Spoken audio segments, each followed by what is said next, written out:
Good evening, everybody. Welcome back to FSB Racing Friday Night Winston Cup Series. Action come to you live from the Indianapolis Motor Speedway. I'm your host, Sean Reap, and as you'll notice, there's no Milt Minter Jr. tonight, as we have some sad news to share there. Milt's wife, Jean, passed away last night, so obviously Milty will be attending to, all the arrangements, being with family, and of course, grieving this loss as we all do with him. And I should ask you to keep him in your thoughts and hearts, as our brother must be hurting right now. And but we carry forward as Milt would want, and as we've had to, unfortunately, far too many times this year already. But again, hearts out to Milt Minter, Jessica, his daughter, and all the Minter family.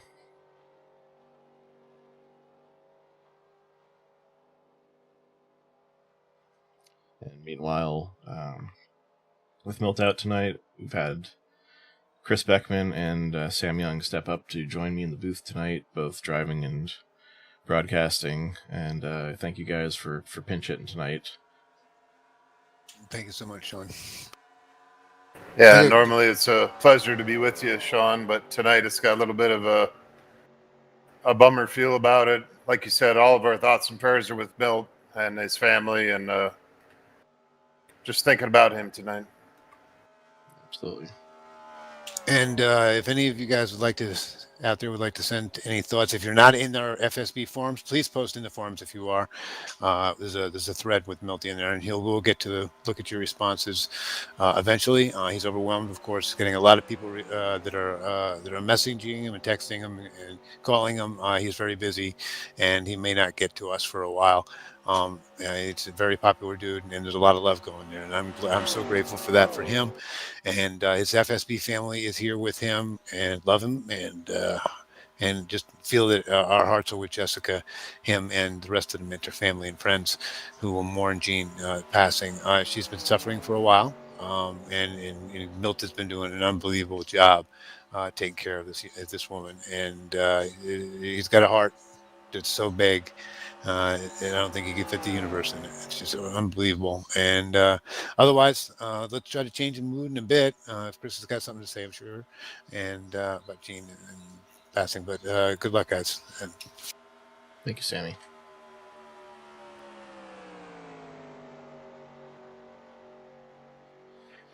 Yeah, Milt has talked before about Gene had the stroke while he was racing. And Jessica, this is years ago, Jessica running into the room screaming at him to come help. He told it in a kind of comical way. Obviously, it was very serious, but yeah, Milt has been taking care of her for years. And it just seems like this was still unexpected. But he loves this track for sure, being the racing history buff that he is. Indianapolis Motor Speedway, you don't get much more historic than this. NASCAR has been coming here since 1994. And you got Dog in the chat. We know Dog loves Milt. He texts with Milt quite frequently. I know he's got a... Yeah, he's got to be shocked to hear that. And thanks for tuning in, Dog. But meanwhile, starting grid tonight, Dan Irvine on the pole. Mr. Reap. Yo. I'm talking to you from inside the game, I believe. You got it working. All I had to do was run as administrator. I mean, like I've been telling you to do for 2 weeks now? It never gave me the option until tonight. I swear, I promise. Computers, well, I hate computers. Sam Young has finally learned to use a computer, folks. It only took you, 30 years? I've been playing with computers since 95. I still can't figure it out. Well, now we'll be able to hear from Sam while he's actually got the game up, which is excellent. But as we say, in the front row there is Dan Irvine and Ryan Johnson.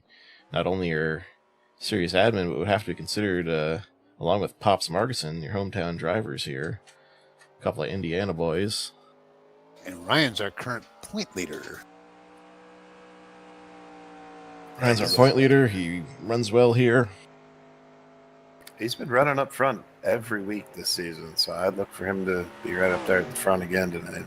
There's an extra passion there, Chris, because he knows that NR 2003 is slowly fading here, and he's upset about that because he loves this sim, and every year we're losing more and more drivers. There's just nothing to replenish the stock here, except young kids that can't afford iRacing is all we got coming in right now as applicants. So this is unfortunately passing away in time.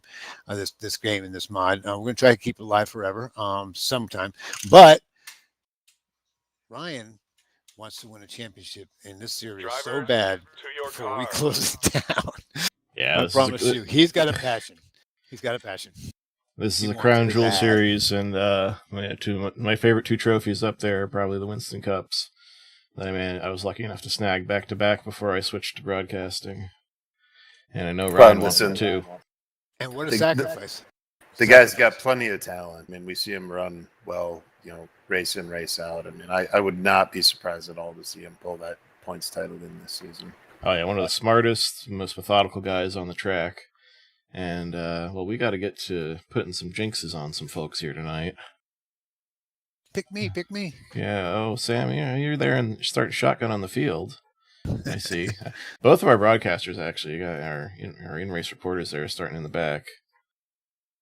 Yeah, I'm going to try and finish the race tonight. I struggled a little bit last week at Martinsville, but I'm going to try and hang in there and finish. I guess I'll jinx myself. What the heck?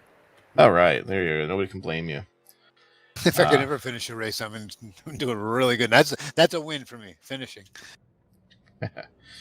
Well, you got some real hot shoes in that first couple rows there. Dan Irvine, Ryan Johnson, James Hatch, and Rick Castle. Behind them, we got Jammin' Jay, Jeff Hale. Quick note, Jeff Hale's also...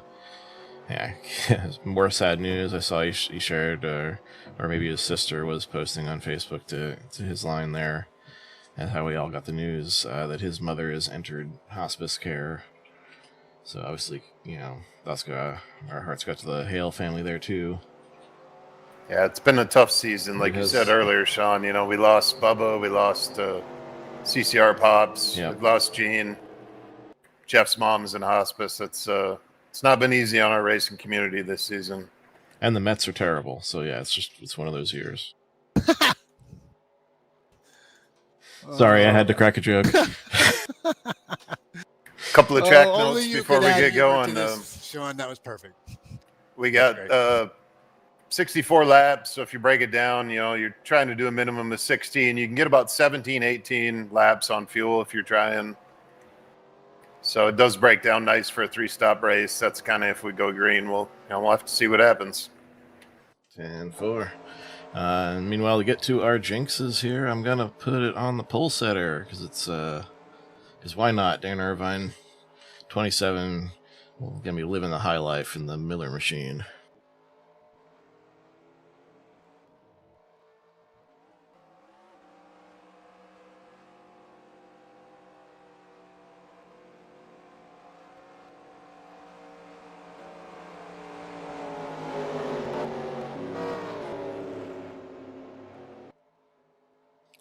Pace car's in.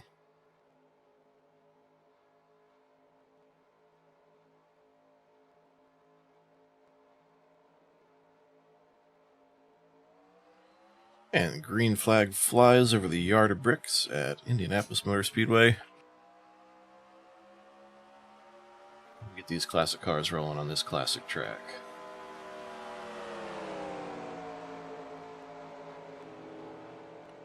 Turn one's always tricky. Not a lot of downforce in these big old stock cars compared to Indy cars.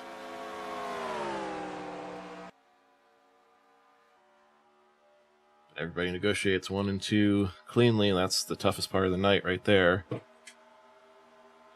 Ryan Johnson already under Dan Irvine, and he wants the lead, and Dan Irvine's not going to fight him on it.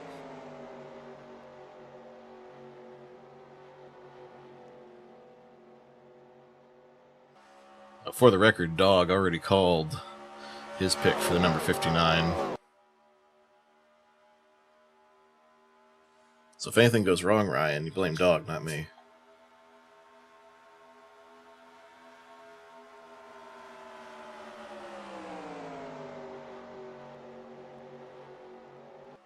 Everybody doing a good job of getting single file back here, so it looks pretty good. Yeah, that is always the hairy part. When you're starting a race here on cold tires, these low downforce, big, heavy stock cars.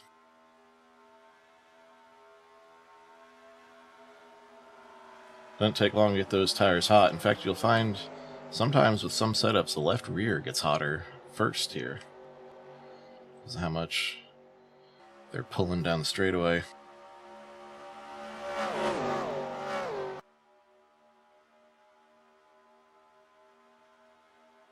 I don't think we'll see too much tire wear, even with 2X tire wear, but like you said, that left rear could be even more than the right front. Yeah, tire wear is not a huge issue here. You still want to conserve them because you wear them out, then you're not getting it back. And if you start losing ground, you lose the draft. Yeah, it's hard to get it back here. Oh, Pops Margerson hard into the outside wall. Hooks Jason Dulfer. Cars scattered to the inside. Pops Margerson involved. Brad Otto, Sam Young spinning to stop in the grass. I think he missed it. That'll definitely bring the caution out here. First caution of the night. How'd you like that maneuver? That was some Cole Trickle stuff there, Sammy. I had the brakes on in the grass. It didn't work. No, that's stopping power in agricultural mode. Not so good here. Yeah, Pops' car just really drifted high through turn 2. I'm not sure what happened. Looks like he clipped the wall on the short chute, and it messed up his rhythm on the entry to 2. Yeah, he clipped the wall. Jason Dulfer, the hard luck, innocent bystander there. I mean, there was just not a thing he could do. From his perspective, he was just riding along, and then next thing you know, he's going the wrong way. Well, you're running so close to the car in front of you here, trying to keep that draft going that it's really hard to have time to check up when something happens quick like that. Yeah, see, watching the replay, there's a little scuff for Pops, and it messed up his rhythm on the entry. I think maybe he was even just trying to let Jay go. And Pop, yeah, see, Jay couldn't even see it coming. Wow, DJ. Whoa. DJ came through there, and he just about caught Jay.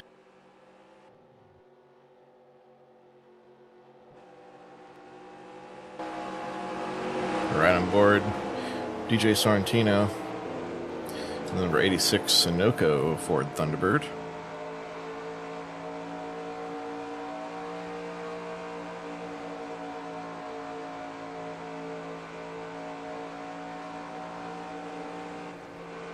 Also give a shout to Adam Simonik, slipping through there, right behind you, Chris. Good job by the 016 Oscar Mike radio machine. Look at this. This is textbook here. He sees the wreck happening in front of him. Let's go all the way in car. Sees what's about to happen, and I think he's off it. Yeah, just right away. Managed to stay off the back of Chris. Good job there. Good wreck avoidance. Yeah, there was a few of us who got woed down pretty good. Like you said, I was trying not to slow down too much to give Adam some time to get on the brakes. Yeah, good reactions all around. The ones caught up in it. Besides, I think only 63 of Jason Dulfer and Pops Markinson himself took any damage in that. I think everybody else just spun harmlessly through it or just slipped by. That number one pit stall. What's up? If you could jump in my car real quick, in car, I'd like the fans to hear something. Let me know when you're on me. All right, I'm in your car now, live. Did you hear that? Were you popping the clutch? No, I blew first. I was hoping you'd hear what it sounded. I hope that they hear out there what it sounds like. I guess you don't. It's not quite the same. It was kind of like you were revving the throttle. Oh, I'll stop and see if you can hear it. Yeah, it's kind of like you're just revving it. Did you hear it that time? Yeah. That's what a blown gear sounds like, folks. I blew first. Yeah, it sounds different when you're driving it yourself. It sounds like a bunch of gravel bouncing around in the car.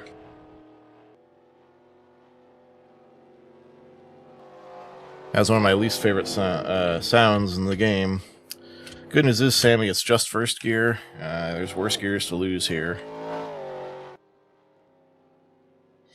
Be a little slow on the starts, maybe a little slow on pit stops.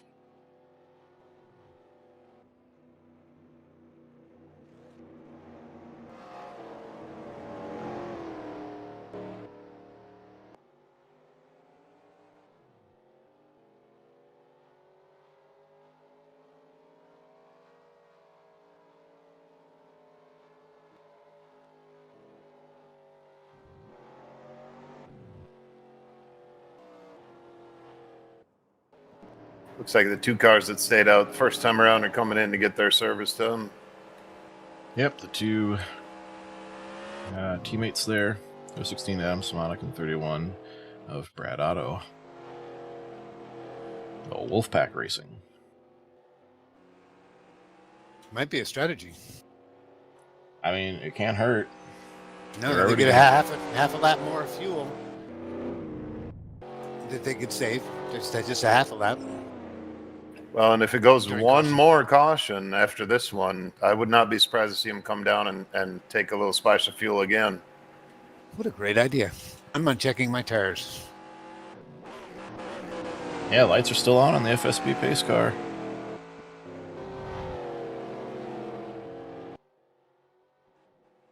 Cautions are long here at Indy.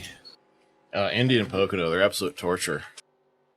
They are, and with the 2 times tire wear, you don't think 1 lap of fuel is going to make that much difference, but it really can, especially with the, like you said, long caution laps. Well, that 1 lap under caution could turn into a half or a quarter lap under green without any extra effort on your part, and could make the difference sometimes being able to stay out another lap. Yeah, especially if you're trying to save a little bit. Like you said, you could do an extra lap, just with that little bit of help. Well, I'm glad that FSB hires the best pace car drivers for this series. We unfortunately have a very limited budget, and when we have our pace drivers from the Super Speedway series, they're always drunk. No, just at the banked version of this. Just track. at Indy. Yeah. What Sam's referring to there, folks, is we run a high banked version of this track called creatively Banked Indy. And the pace car driver has a nasty habit of not pulling off the track at the end of a caution period. Sam, are those tires still unchecked? Because I think the lights are about to turn off on the pace car. I didn't go in. Yeah. So if you've got your tires unchecked, you're going to be in for a surprise next time. Not that I've ever done that. So I'm the only one topping off, huh? It looks like you got the Wolfpack boys with you. Dog saying he has a knack for motivating Ryan. Well, I got so engrossed in the damn drunken pace car story that I forgot to pit. Yeah, so, Drunken Sam forgot to pull in, too. But yeah, the pace car at the Banked Indy Super Speedway Series track has a nasty habit, like 9 times out of 10, it'll fail to pull down pit road at the end of a caution period. And so everybody will drive through it on the initial start, and hopefully not panic. Then you'll catch them again a lap and 3/4 later, going into turn 3. And again, everybody's got to remember that the pace car is there. It's not solid. It's not going to show up on your F2. It's basically, invisible to radar. And it's doing 55. And it's doing 55. Yeah, down the middle of the track. It's a ghost car. All of a sudden it becomes a ghost car. And no matter how many times you tell people it's going to be there, still kind of freak out when you see it. Yep.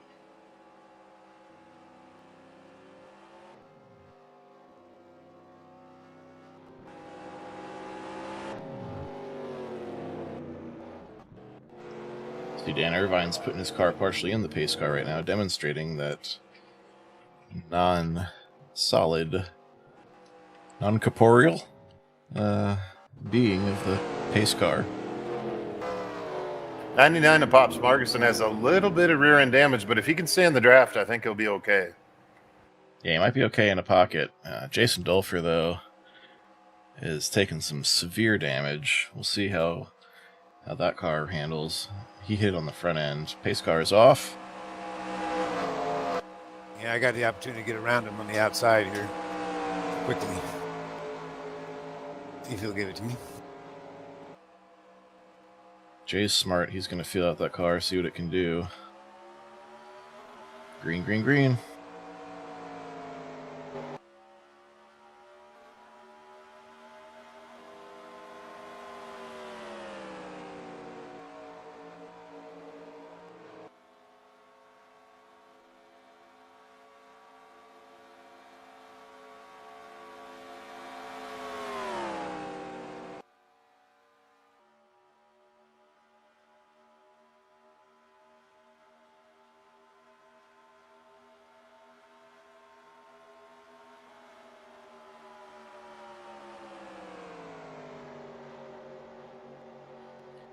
Ryan Johnson wants that lead back, something fierce. I think he's making Dan Irvine a little nervous there. I love that speed shot off turn 4. That's just the default camera 1. So now they're doing that snake thing down the front stretch. And Ryan's just going to keep on going through. Oh, Rick Castle and Jeff Hale were scraping paint going into turn 1 there.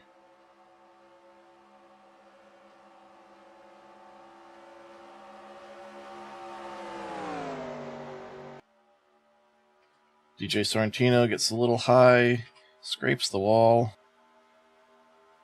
I see it looks like Jason Dolfer's got that parachute out. That front end damage is just not going to do him any favors. And now that he's out of the pocket draft, he's just gonna drop like a stone, unfortunately. Yeah, 99 of Pops Margerson was not able to get up to speed very well on the restart. Almost makes me wonder if he lost a gear. Yeah, there could have been some additional damage.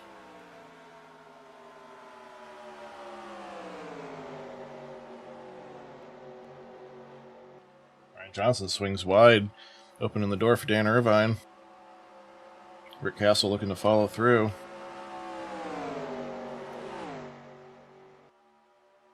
Yet Jammin' Jay is holding on to the draft of this lead pack so far.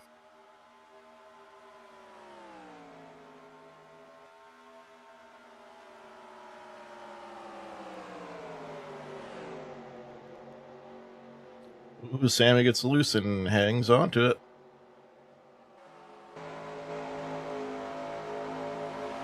Nice save, Sam.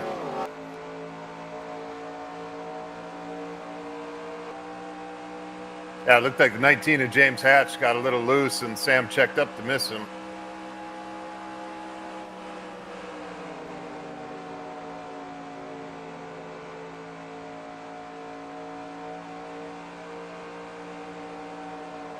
Oh, he gets loose going into turn 2 there, too.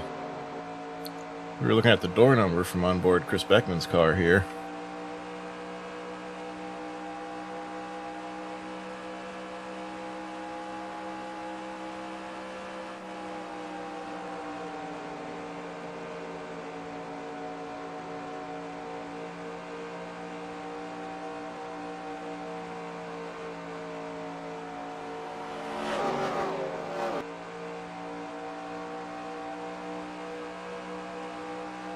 Guys up front are running a pretty good pace.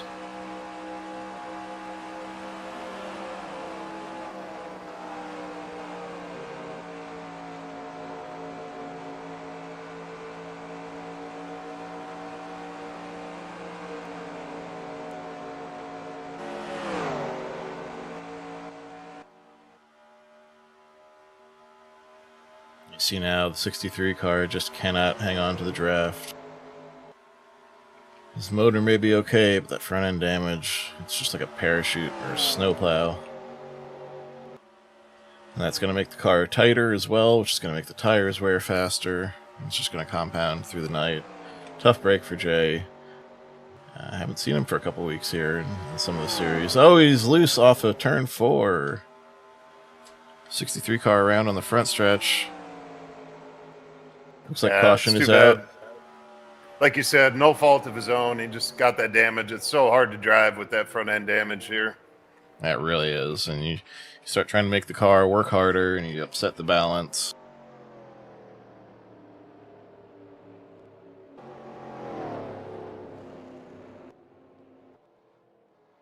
So we'll reset it once again here. Lap 13. Tires and fuel for everybody. Yeah, I feel like that was just enough laps that we'll see everybody on for 4 tires here.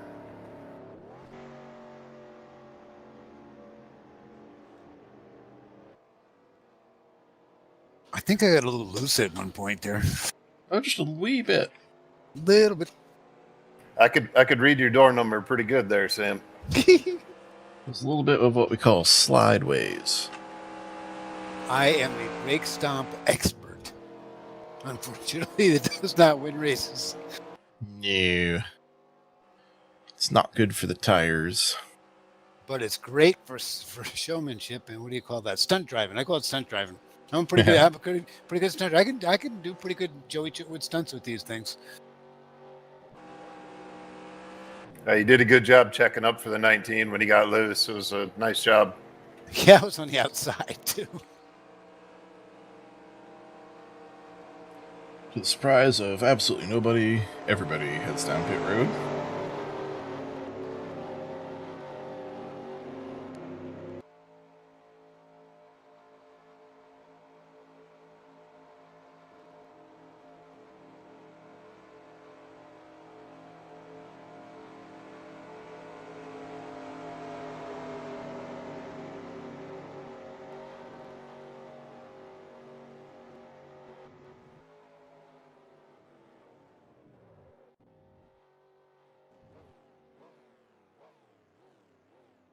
Not sure if we'll see anybody risk 2 tires here. I think everybody's going to take 4. Yeah, at this stage in the race, you got nothing to really gain for going for 2. And just as we say that, look at that. It's amazing how important those 2 left side tires are at this track. Yeah, a flat track like this, you want those left sides working for you. And you see the Wolfpack cars, the 16 and the 31, they appear to have taken right side tires. You know, it's early enough. It's not a bad time to test it and just kind of see how it works. Yeah, but it's also early enough that if it doesn't work, you're going to lose the draft. Yeah, I'd use that more as a end of race procedure, more or less. I might consider that, depending on how many laps are left. Yeah, I mean, as after a matter of time, you have to hold people back, and they're eventually going to get you. And also, if you're pitting under green and you're only taking a can of fuel, then you might consider right sides too. Spend less time on pit road, try and come out ahead of people. Yeah, you'll get about 6 second advantage out of that. That's what I should have done last night at Disney, but shoulda, woulda, coulda. Oh, I missed Disney World, huh? You did. That's all right. I wouldn't have had stamina to finish that race. That is such a strange track, Disney World. I know, that's why I like it. It's the weirdest config. It's just odd. So like the turns it's like a big oval, round, but it's sort of got straightaways, kind of. It's kind of like Nazareth flipped on its ear. Yeah. It's like a short track Nazareth. I won a race there on Friday a few seasons ago. It was a blast.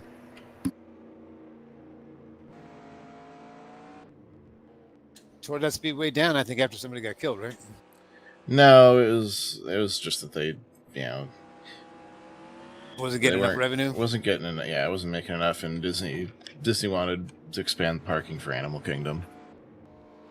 Yeah, I think the bleachers on what would be the backstretch were not permanent. Like they put them up for each race and then took them down so they could park cars.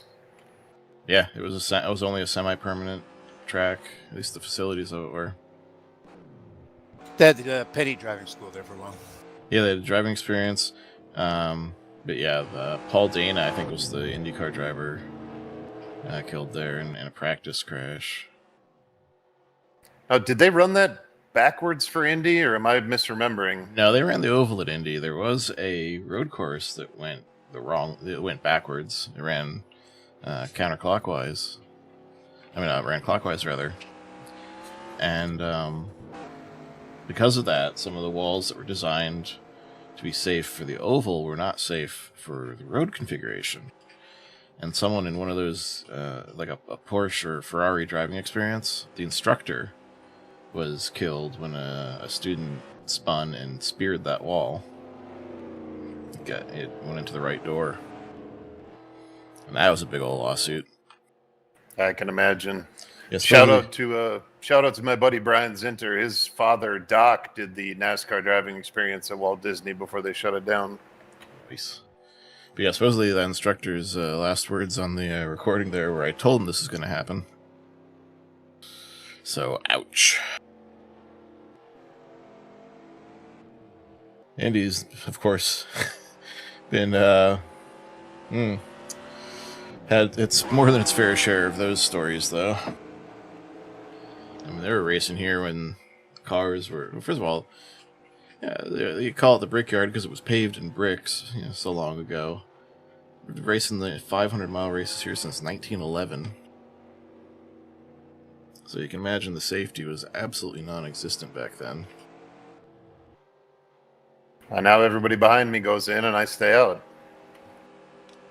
I think what's basically happening, Chris, is everyone's decided, hey, let's watch what Chris is doing and do the exact opposite. Well, that's okay. We got to stay on different strategies. Yeah, I saw a hatch go down pit road. I think early on here we're seeing that the 27-59 are definitely very strong. Yeah, so you got to find something to deal with those two. Tuesday night in the chicken run, I think I ran 22 laps, aggressively saving.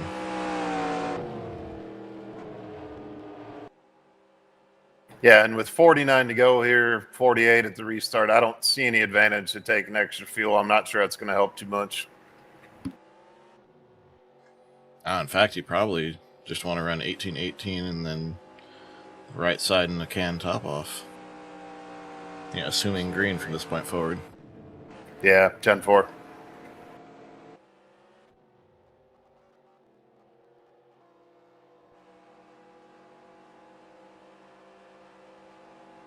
Well, the lights are off on the Pontiac Firebird pace car.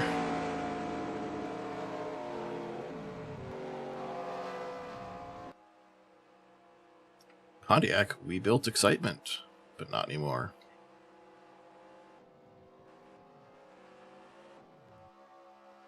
Was that about 2005 they went away?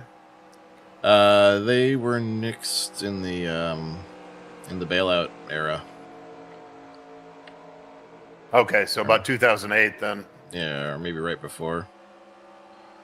Anyway, heading down pit road now, and Dan Irvine, Ryan Johnson, Adam Simonik will lead the field back to green here on lap 17 of 64.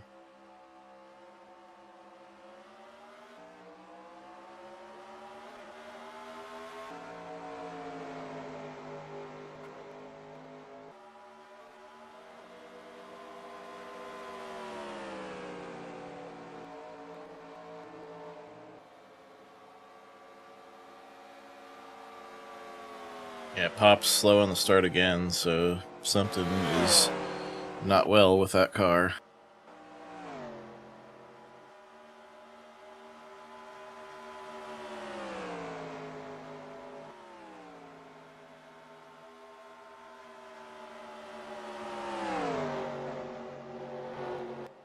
Oh, 31, Brad Otto up and out of the groove.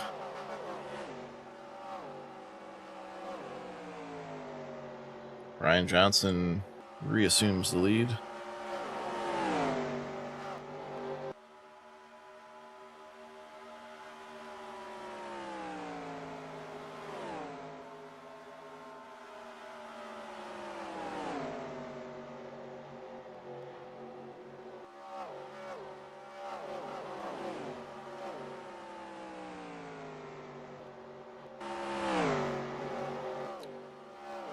Dog said Ryan's motivated, and that tracks with what we're seeing tonight.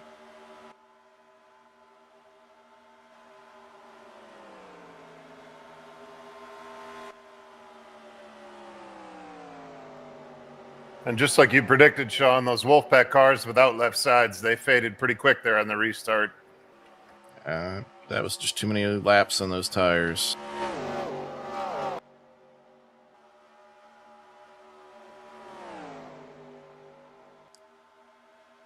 The thing about the left side tires, even though you're leaning hardest on the right sides, flat track, it's all about having all four of those working together.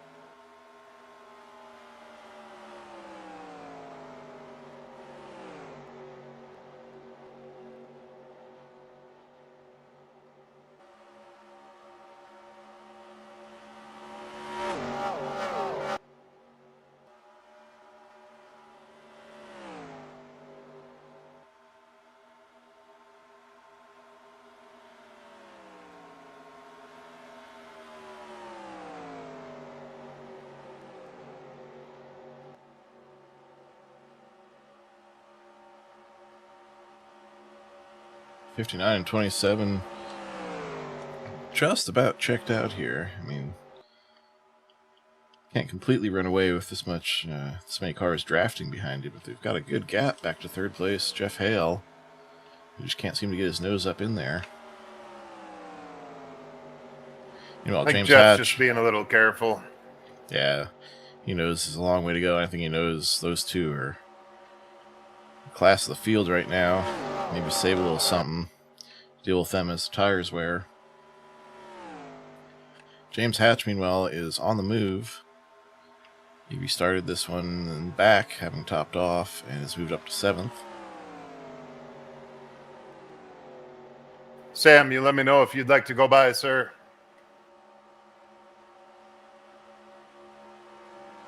I do believe he's concentrating.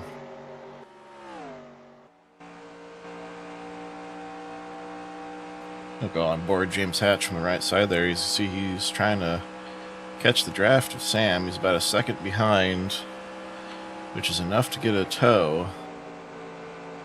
The problem James is running into, though, is he does not have a draft behind him. Ooh, Sam Young to the apron. Saves it. That can be tough with being the last car in the draft. Well, that helped James Hatch because Sam had to get out of it there. I think that gave him about a half a second. Wait for the ticker to update here and see how much he gained. But visually, it's pretty substantial. Yeah, I called it. He gained about a half a second, so he is well within the draft now. I wish I would have known Sam was in there. I would have let him go.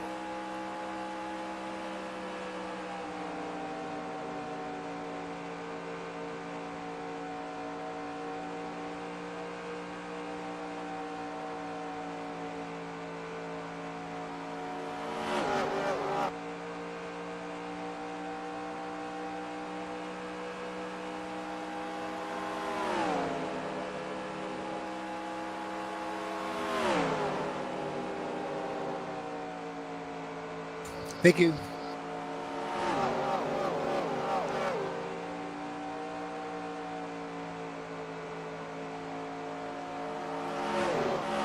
Just outside this draft, as you see Dan Irvine peeking low looking for the lead, but he's not getting the draft help because Jeff Hale was the next car in line. That's his teammate there. Oh, no, he's going to get the lead into turn 3. How about that? But I was going to say, following behind, just outside this draft, see DJ Sorrentino. He caught the right side of the car into the wall right before that last caution. And it is definitely having some effect, slowing him down. He's lost that lead draft, but he's got Adam Simonik working with him. 16 Oscar Mike Radio Ford Mustang.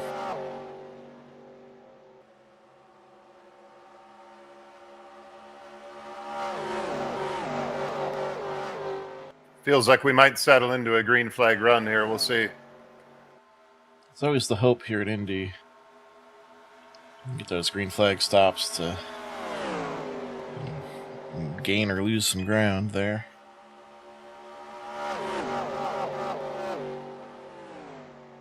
Pull some different strategies.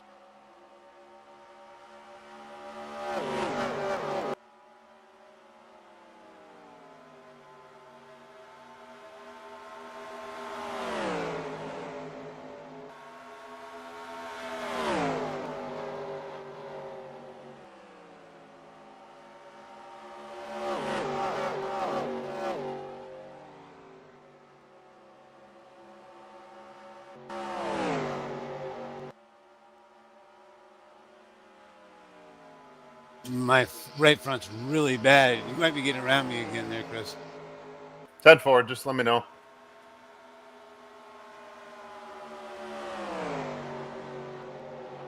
I pushed it way too far. Ooh, Ryan Johnson gets a little slideways there. Well, you're about halfway through the run, right? You started on lap 17, as I recall.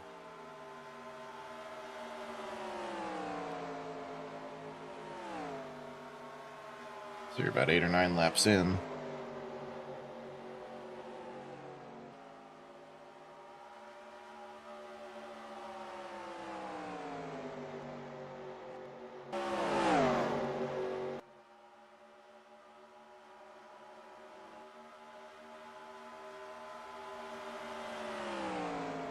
That tire wear does go pretty quick on that right front.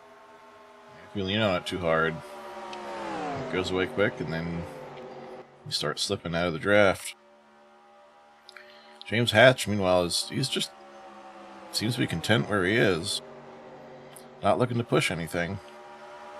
I couldn't tell if he was having trouble hitting his marks into the corner, or if he's just really trying to save fuel. Yeah, I'll pop on board and give him a listen.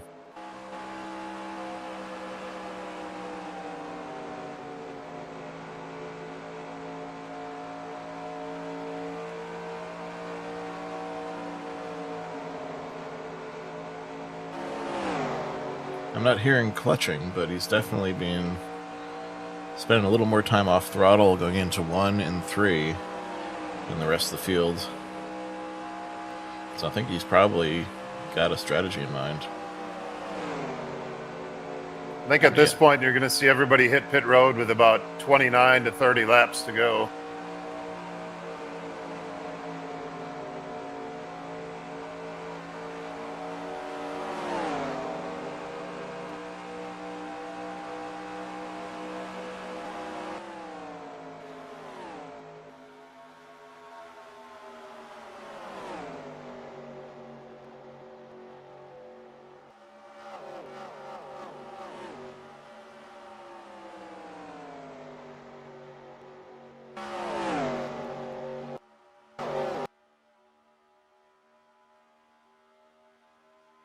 Now, before that happens, I'm going to step aside and take my break, and I'll be right back.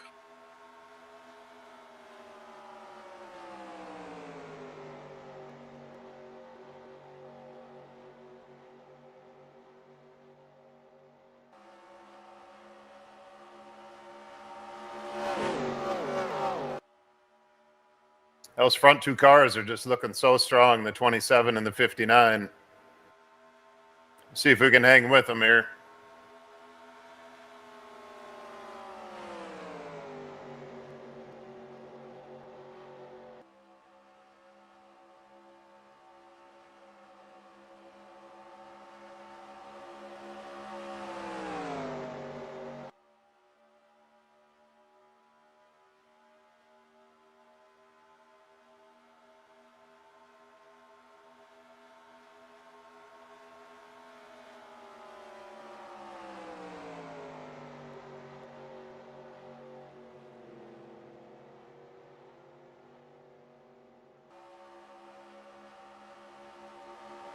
I think the 29 of Jeff Hale and the 124 of Rick Castle are doing a great job of just staying patient here. Staying in the draft, not pushing their car too hard. Yeah, I lost the draft immediately. I just chewed up that right front really bad, pushing it so hard when I was catching up. When you catch up in this draft, you're going way too fast to hit that corner like I was doing, and I was really leaning on it too hard. Yeah, it can be hard when you're out there trying to catch up to a group. Like you said, you have to run so hard.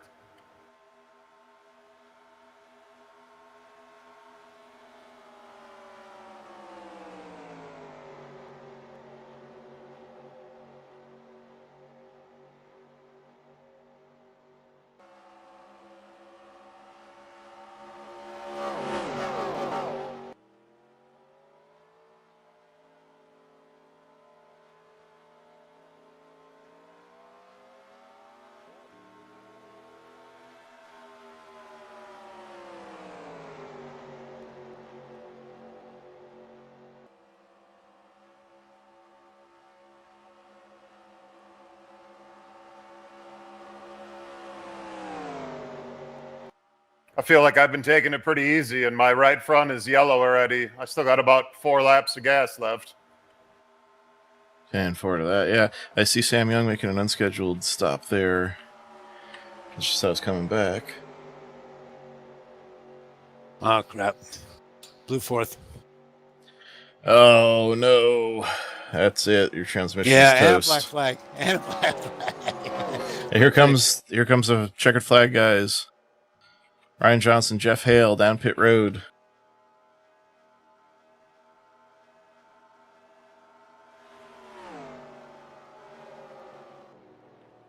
That pylon is an iconic look, but man, it messes up some camera angles.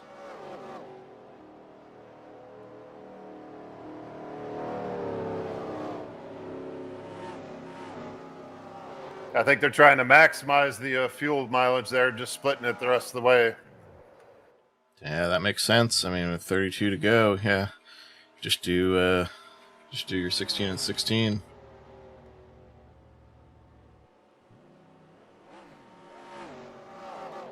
Never liked random failure in this game. Is that a thing in iRacing too? Not at all. Never. Really? They took random failure out? Never.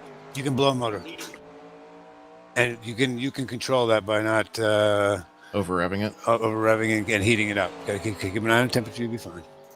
It doesn't do that.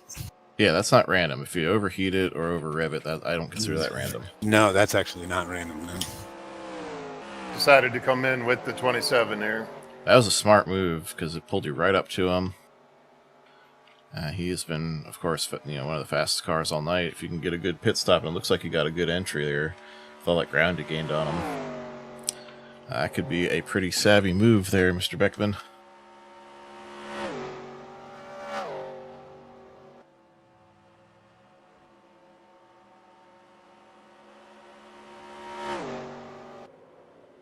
Remember to maximize this access road coming out.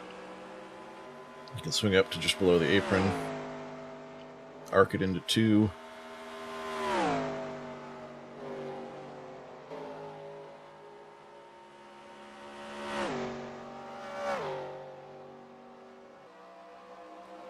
Like butter.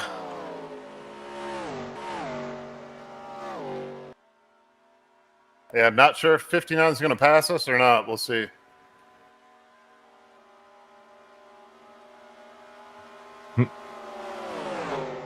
So he wants to play do-si-do with you.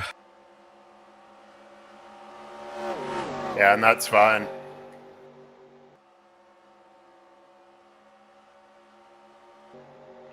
That was a spectacularly good pit stop all around for the Lando Lakes racing team. And it looks like Jeff should be able to stay with me behind me as well. Yeah, so that netted you a spot in the top 4, basically.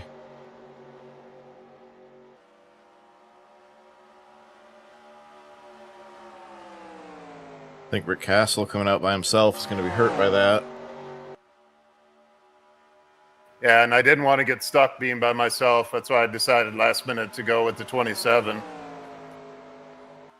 Yeah, Rick Castle behind you guys shows the effect of what not having the draft both while he was out that extra lap and coming out to try and catch up to you guys is done. He's going to be several seconds behind when everyone gets up to speed.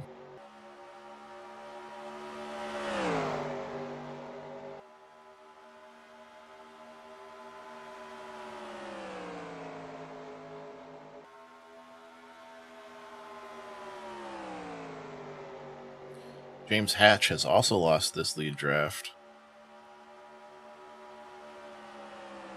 He stayed out, and you see he's currently shown as the leader, because scoring and timing takes about 10 seconds to catch up after a lap completes. But he has just come out of the pits as well. Well, Ryan really wanted that lead. He drove hard to get around the 27. And he wants those points. Actually, is Hatch still out there as the leader?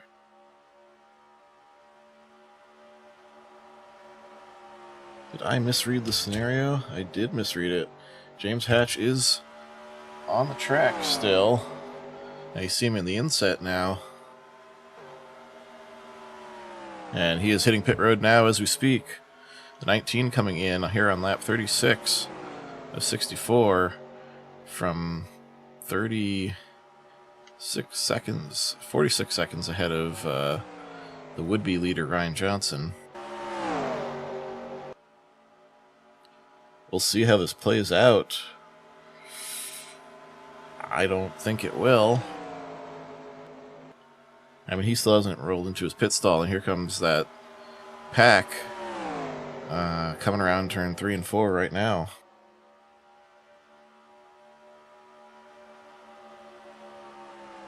Following James Hatch. He's on pit road. The other group is on the front stretch now. There's absolutely no way James Hatch is going to be in this lead group. Yeah, it just didn't time out right for him. And there they go, blown by him as he's on the access road of turn 1.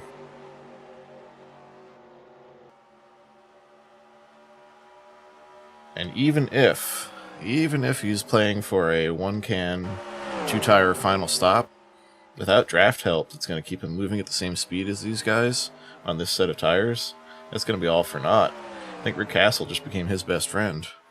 Yeah, I think his best bet is to hook up with the 124 and try and save as much as he can, like you said.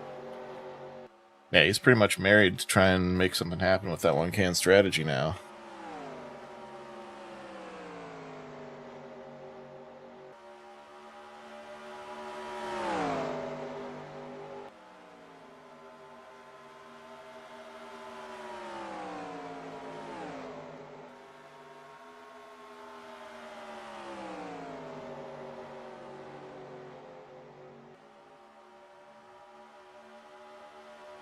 Well, I don't know what's been ailing you, Chris, but we're going to have you make a Dale Earnhardt style Hurts So Good t-shirt, the way this run's working out for you.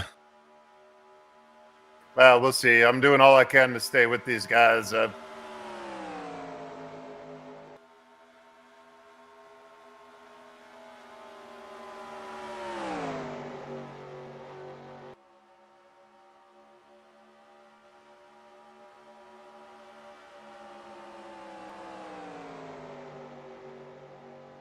Lucky for me, you're not working real hard inside the race car here, and if you can time your corner entries well, you can take it pretty easy.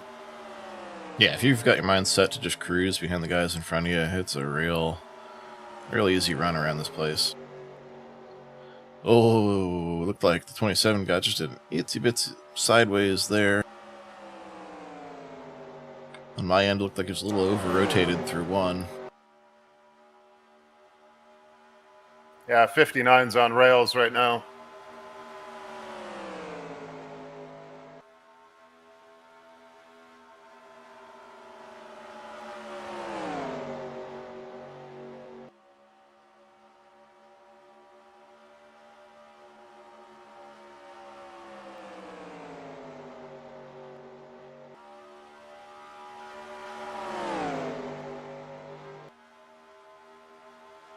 Jeff Hale continuing to hang on here.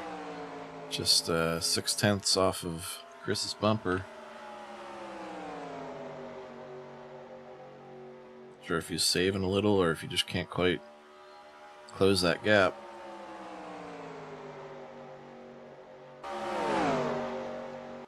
I have a feeling he's stuck in that spot that Hatch was earlier where, you're the last car in the group. It's so hard to hang on sometimes. Yeah, you need that one more car behind to help push you forward. In fact, he's losing more time now. He's in danger of losing the draft, actually. He's just 3/10 away from being out of your draft. Oh, he's struggling. He's pushing. Got pushed loose there off turn 4. That's going to cost him even more time. I say it's so easy to overheat that right front at this track when you're catching up in the draft. You're going 5 miles an hour faster than anybody else, and then you push it too hard into the corner. And that's exactly what I did. I just let this car roll and stayed in the draft. It would have been fine. I'm too busy trying to catch up and play. I want to pass you type stuff. Yeah, you can't make anything happen here. You have to set up for it. The king I ever saw anybody race at Sim Racer here is Mark DeSenza, who really has an understanding of what to do at this track, and I think Ryan's going to follow in his mode there. Just once you get that clean air out front, you're gone. Well, and unfortunately, now I'm the guy in the back. I'm going to have to be careful to stay with these guys. Well, what's good for you is these two seem to want to race each other, too. So every time they stick a nose out, that's going to help you.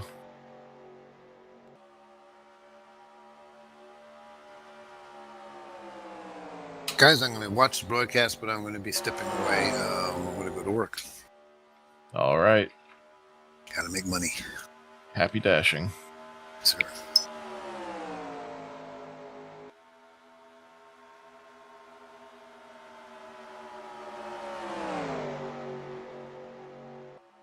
The question becomes, what point do they choose to make their final stop here? About 16 to go? That's going to be interesting. I believe Ryan was the first one on pit road. We'll see what he does. He's lost his pit road partner, it seems. Yeah, Jeff Hale has completely lost the draft, and you see now he's dropping like a stone. He went from just a second and a tenth back. Or another way to say that, Sean, is 1.1 seconds. There you go. Those guys side by side is what you need. Is Dan Irvine back to the lead. Yeah, he went from 1.1 seconds back to over 4 seconds back in just a matter of 2 laps.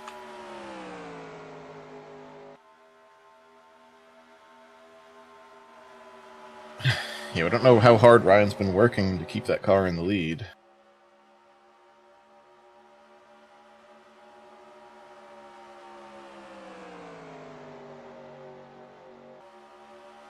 And I have a feeling I'm going to have a decision to make which car to go with here. I'm thinking that both of them are probably thinking that they want to be able to stay out with you.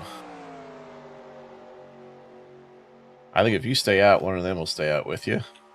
And if you go in, both of them will come in with you.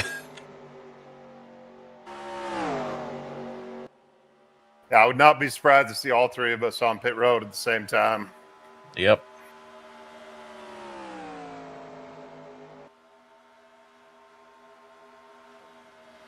This is the part where in real NASCAR, our spotters would be having some intense conversations.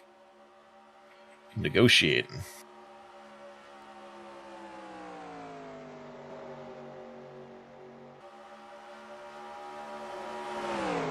Yeah, I think Ryan burned his stuff up trying to hold on to the lead there. Yep. He just cannot stay tucked up to Dan's bumper through the corners. Runs him down the straights, but he just can't stay in there.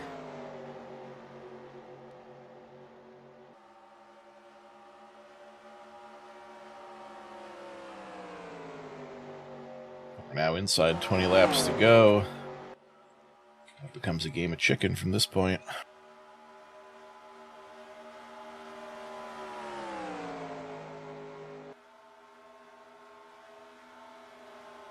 And meanwhile, James Hatch in the 19, he's gotten that draft push from Rick Castle.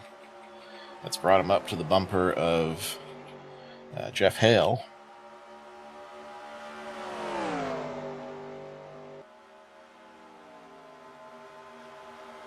Pretty close to it.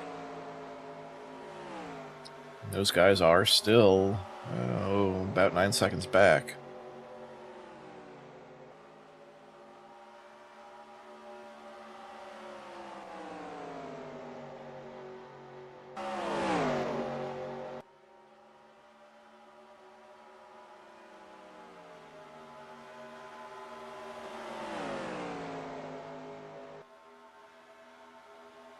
So yeah, after crossing the start-finish line, we're inside the pit window.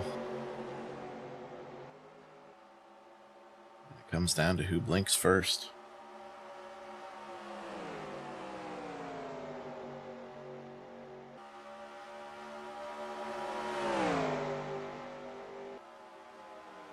I don't see any reason to push it here. I'm just going to wait and see what happens. You know, not only has James Hatch caught Jeff Hale, knocked some time off that, he's knocking time off of his distance to the leaders. He's gained a second back since catching the draft of the 29 car. Rick Castle to the side of Jeff Hale. That might be a caution as Jeff spins to the inside of the track. And he saves it. Keeps it rolling forward and probably retires on the spot. Oh, that's not what Rick wanted. That is definitely not what James Hatch wanted. They were looking to get a 3-car breakaway or 3-car group there and try and chip some time away on whatever strategy James Hatch is working.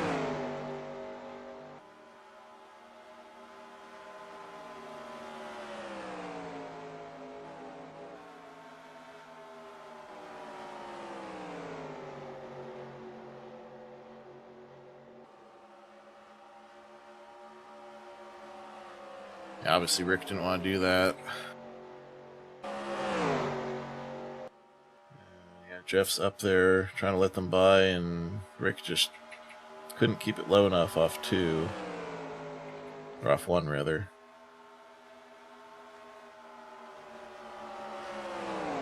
Like you said, nothing intentional there. Those three guys were definitely planning on getting hooked up and trying to cut into the lead to us front three.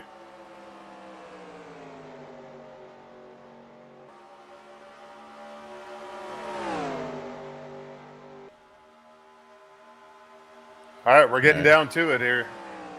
Yeah, 016 entering pit road, 31 entering pit road.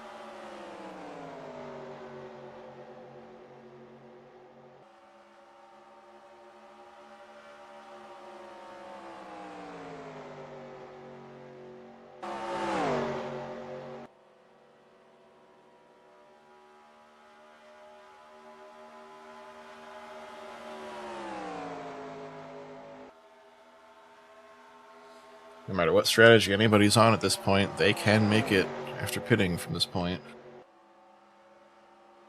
I'm going to post and see if Ryan will come with me.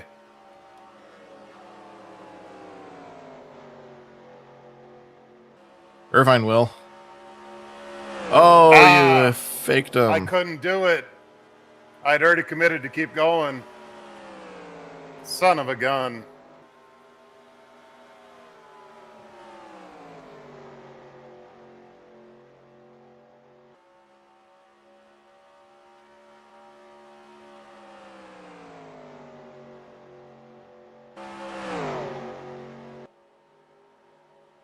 I didn't think either one of them were going to go with me.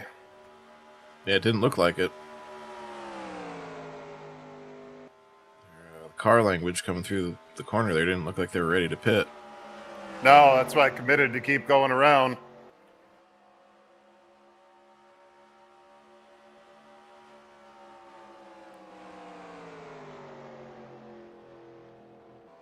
There we go.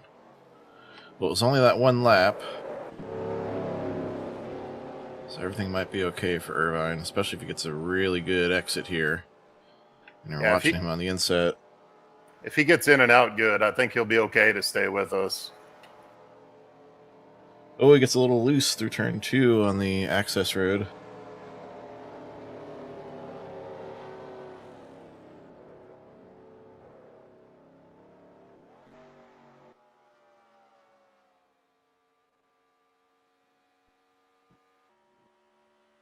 Pit crews go to work on the 59 and 41 cars. Meanwhile, Dan Irvine rounds turn 3.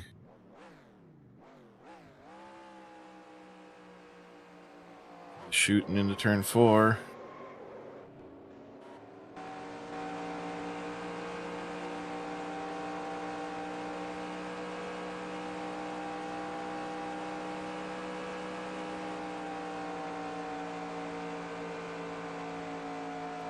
Oh, okay, you didn't get too high. Okay. Oh, Ryan Johnson gets loose, touches grass, and not in the good way. That might be an unsafe exit for the 59.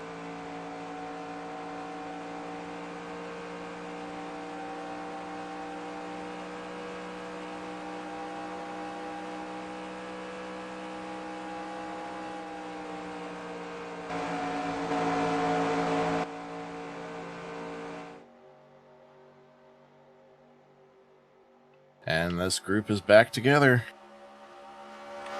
Watching the live scoring. Looking for any indication that Ryan has a black flag, and I'm not seeing it.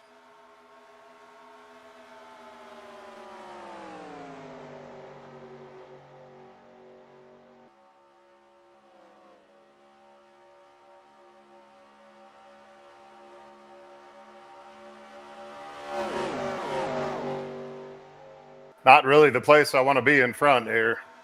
Yeah, well, that's what you got. And Ryan Johnson managed to not get a black flag sliding through the grass there. Tremendous bit of luck there for the 59 team.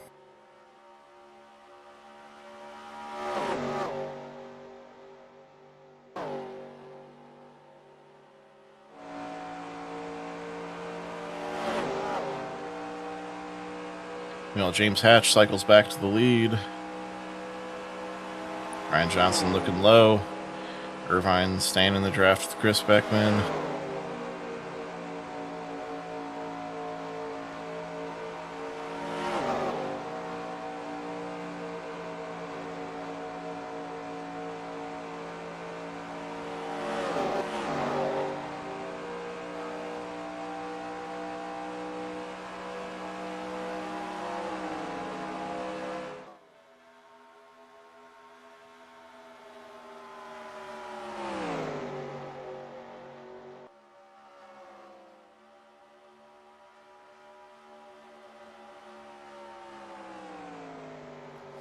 There is James Hatch, still on the track, following Rick Castle.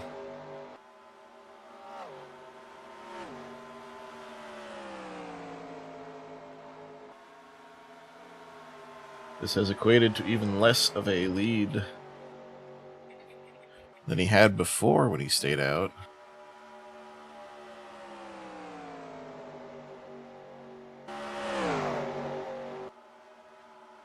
I feel a little bit like a third wheel at a high school dance here. Well,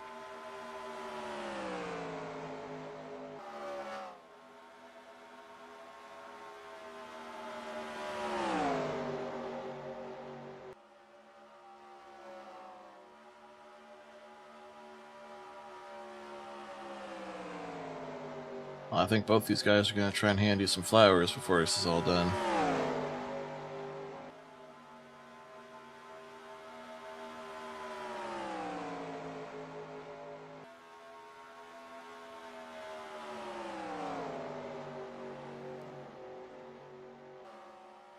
James Hatch finally down pit road in the 19 car. 38 seconds ahead. I guarantee he's going for the one cannon fuel strategy. One cannon, 2 tires, rather. But what will it net him?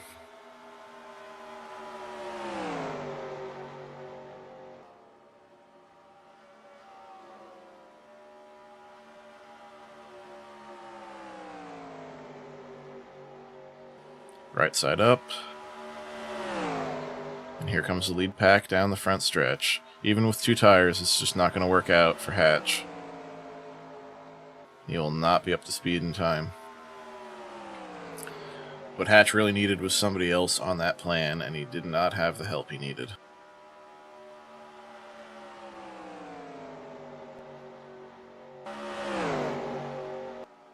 Yeah, I think even if he'd had one other car with him, he might have been okay. Yep, yeah, just one car on that same strategy, and he wouldn't have lost as much ground, and he'd be coming out with them right now.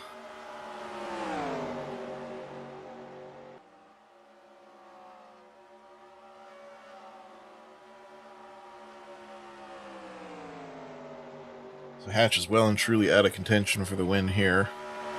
Still, it's good to see someone trying alternate strategies. I'm always a fan of that. It always makes an intriguing storyline to follow, but right now the story is the front 3 here. Scoring timing has not yet caught up again. There's about a 10-second delay between G&L TV and the game. There you go. It's finally ticked over. Ryan Johnson to the lead. Chris Beckman second. Dan Irvine third. And you can throw a blanket over all 3 of these guys.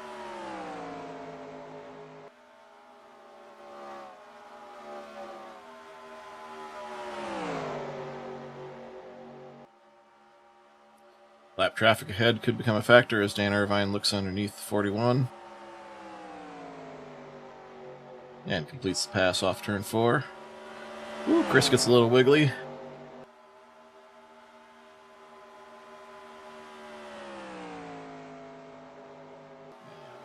Right back in line. Sean, could you look and see how these guys are doing on points? I don't want to screw anybody up here. Ryan's the point leader. Dan Irvine's missed a bunch of weeks, so he's not really involved. Okay, 10-4.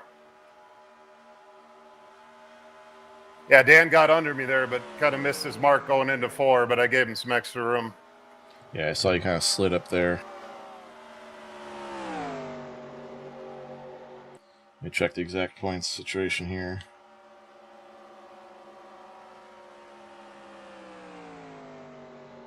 Yeah, James Hatch is second in points. And, again, he's not in the picture right now.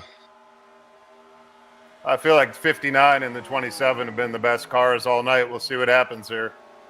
Yep, see if Ryan manages to save a little more this time. Because this car was definitely giving up at the end of the last... Oh, man, he is sliding it, hanging it out the door. I don't think he's holding anything back. I'm afraid he's going to wear that right front out again. Keeps driving like that, he's going to wear the right rear out.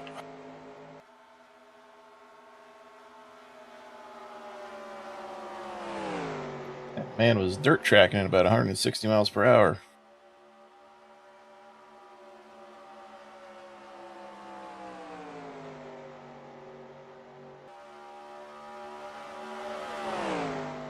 Got some lap traffic here. We'll see if these guys get out of the way or if it affects the race.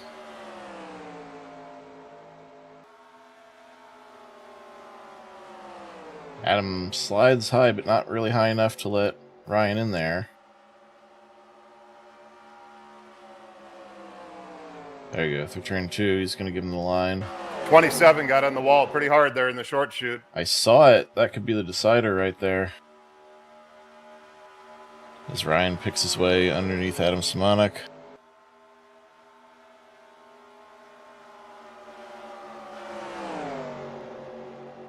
These guys do not want to go a lap down, it seems.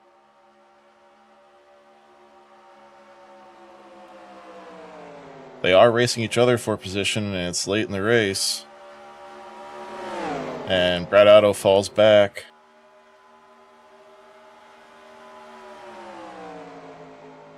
That's the thing about lap traffic. You know, early in the race, you kind of expect them to roll over. Oh, Dan has no idea what a brake you cut him there.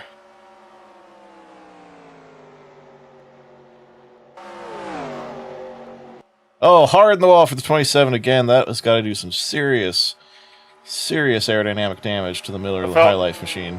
I felt like I owed him one after that pit stop thing. 10-4, but that's stick a cork in him. He's done after that wall banger right there. There is just no way he's going to be able to turn that car well enough.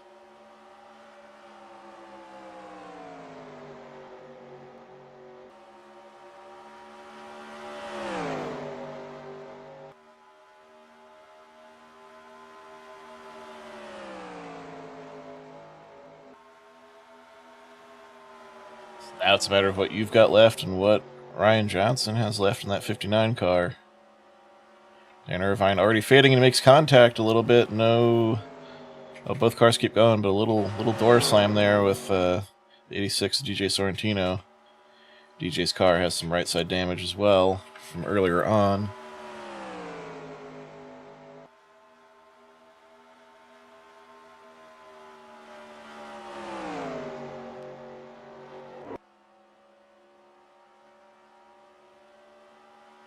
Oh, DJ hard into the wall. He's got it rolling again. Do we have caution? We have caution, and that's going to be the race. Ryan Johnson, Chris Beckman, Dan Irvine, James Hatch in 4th, Rick Castle rounding out your top 5 as the last car in the lead lap. And DJ Sorrentino crashed hard for the final caution here.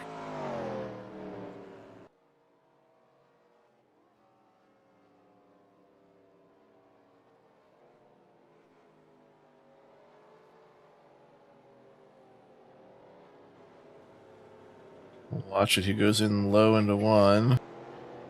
And okay, that was the wall banger from earlier.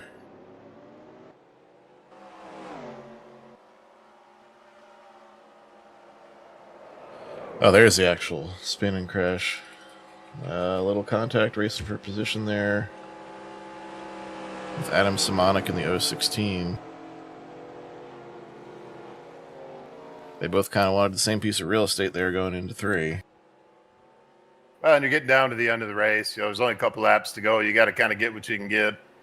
Yeah, tires are giving up. We'll never know what was going to happen there, but I think Ryan may have got fortunate with that caution. Yeah, it looked like he had slightly better tires than him. It was just catching is one thing at this place. Getting around is another. Great performance by that 59 driver. He's been strong all season and had a really strong car tonight. You know, was up front the whole race. Yeah, he's been focused. He's been determined all season long. Just like last week. Just like the week before and every week before that. 59 is on a mission.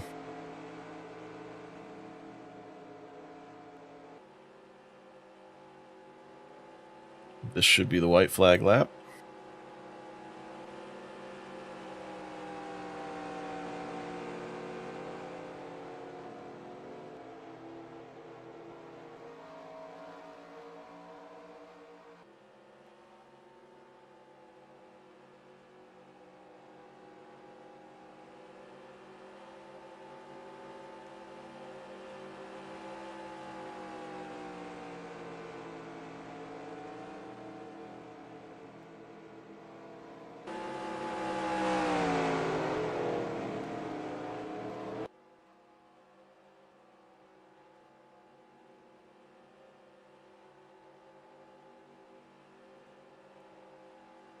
And a good job by all these drivers tonight too. I mean, we had the one incident early with Pops Marguson and Jason Dolfer getting collected. Other than that, it was a pretty clean race. You know, shame Sam lost fourth gear there. Yep, this is only the third caution of the night. So excellent showing all around. Just over an hour and 13 minutes.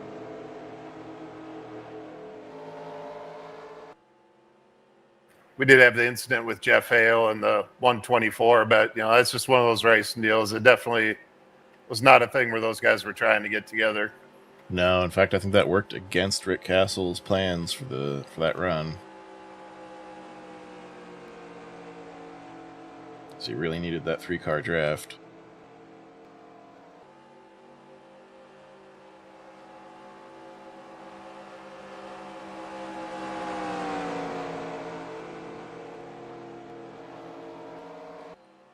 Rolling up to the checkered flag behind the pace car. Indiana's own Ryan Johnson brings it home at the Brickyard. It was a strong performance for the 59 team, Checkered Flag Motorsports.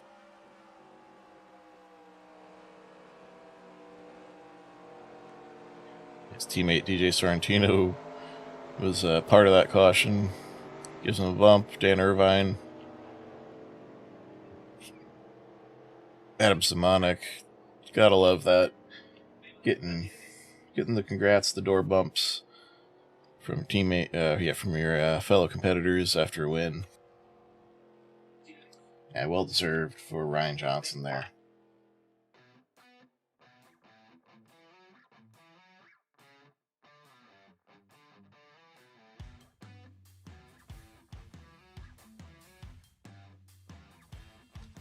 That replay safe. So you see the points coming in. I'll be right back for the post-race show. I meant to take a break again, but I didn't. I'll be right back, guys, while we gather up our podium finishers.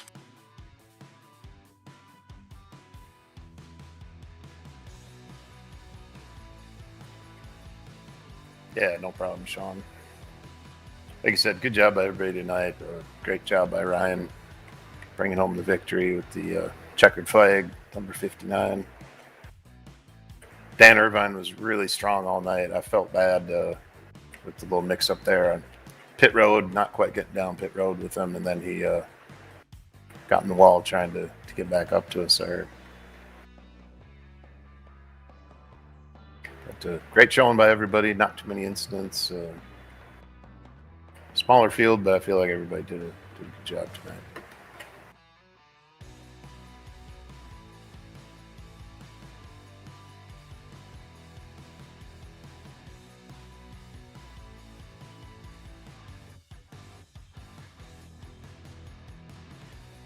Alright, cool breeze hit me just as I was saving the replay there. Alright, points probably updated. With that refresh, there you go, 21-point lead for Ryan Johnson.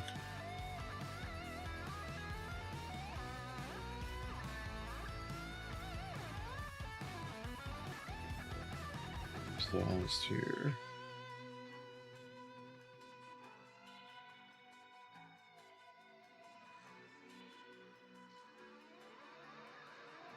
And out of the server. Alright, we got Chris. We get... Okay, we do not have our third place finisher. Yeah, I did not see Dan in the TeamSpeak window. He's probably a little frustrated with himself there for all how that finished out, but he still had a strong performance. One of the 2 strongest cars all night there. Obviously, we were on board with you all night, Chris, so we we know how the run went for you. But do you think you had a little something there, or you think just he used up too much hanging on there? I mean, you never know. I mean, it's a couple laps to go. I was saving a little bit, but Ryan was so strong all night. There's no guarantees with just the 2 of us left that I was going to be able to get by him. So, hats off to Ryan. He 59 checkered flag Chevy was really good. And, sorry, Buick.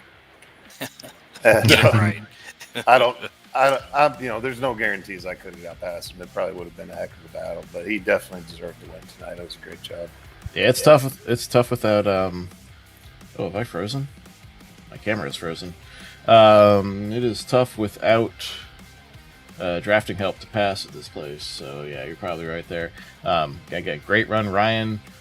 Asserting more point, what's the word I'm looking for here? Getting a little more point lead going there. 21 points up now. Came in 15 up on Hatch. And strong performance. You and Dan were the class of the field tonight. Yeah, I think Chris may have had something for me there at the end of that caution not come out. So good race, Chris. Good, you were up there all night. Dan was there. Wish he was up here to congratulate him on a hell of a run because he was there till that last pit. But all in all, good night. Thoughts are with Milt Minter and his family, and best wishes, and hope everything's okay over there. Absolutely. As well as your teammate Jeff Hale, we mentioned his family going through a time there too. Yeah, just not fun stuff. Real life. Yeah, me and Sean were talking earlier. It's been a tough season for us here at FSB. The whole NASCAR 2003 family with Bubba and CCR Pops and now Gene and Jeff's family. It's just been a tough year. Makes us remember to be thankful for what we have. Yes, sir. But the show goes on, and Hale had a great run going there too. He just got caught up in something that didn't bring out a caution, but he was in the mix, hanging with you guys all night. So thanks everybody for coming out, joining us on track. Oh yeah, Father's Day weekend. Happy Father's Day. A whole bunch of us are dads here at FSB, and out there watching. So happy Father's Day to all. Heck, we got grandfathers that were racing out there tonight. Yeah. And I suppose I should give a shout out to Highline Racing tonight before I forget. Appreciate those guys for always supporting me. Where are we at next week, Ryan? And you ask me every time, and you know better than I do. So I believe it's Kansas next week. Oh, get your ruby slippers ready. We'll be racing in my mom's home state of Kansas. So that's always a good track. Nice D-oval, a little less tire conservation. These truck physics race very nice there at Kansas.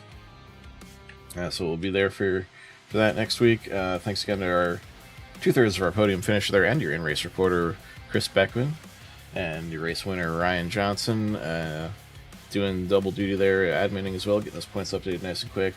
Sam Young, league owner promoter, he also did some double duty in-race reporting until his transmission betrayed him.